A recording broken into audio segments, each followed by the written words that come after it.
কিছু বাজি ঘরে আগেই ছিল রাখা, তো সেইগুলোই একটু ফাটাচ্ছিলাম। খুব আনন্দ হচ্ছিল। বছরের শেষটা আমরা হাসি মুখে বিদায় করলাম আর বছরের শুরুটাকে মিষ্টিভাবে আহ্বান করলাম।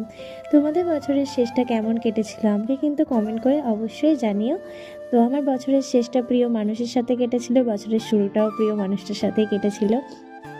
আলাদাই একটা আনন্দ হচ্ছিল, কী যে বলবো তোমাদের সাথে।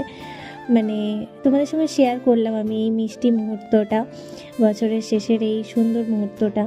তো যাই হোক, আমার তো এইভাবে আনন্দ করতে করতে কেটেছিল। তোমাদের কীরকম কেটেছিল কমেন্ট করে জানিও। আর ভিডিওটা যদি ভালো লাগে অবশ্যই লাইক কমেন্ট শেয়ার করো। ইউটিউব থেকে দেখলে আমাকে একটা সাবস্ক্রাইব করে দিও, আর যদি ফেসবুকে ভিডিওটা দেখো তাহলে একটা ফলো করে দিও। আর চলো আজকের মতো আসি, তোমরা সুস্থ থেকো, ভালো থেকো, নতুন বছর ভালোভাবে কাটাও। হ্যাপি নিউ ইয়ার সবাইকে। আজকের মতো আসি, নেক্সট ভিডিওতে দেখা হচ্ছে। বাই।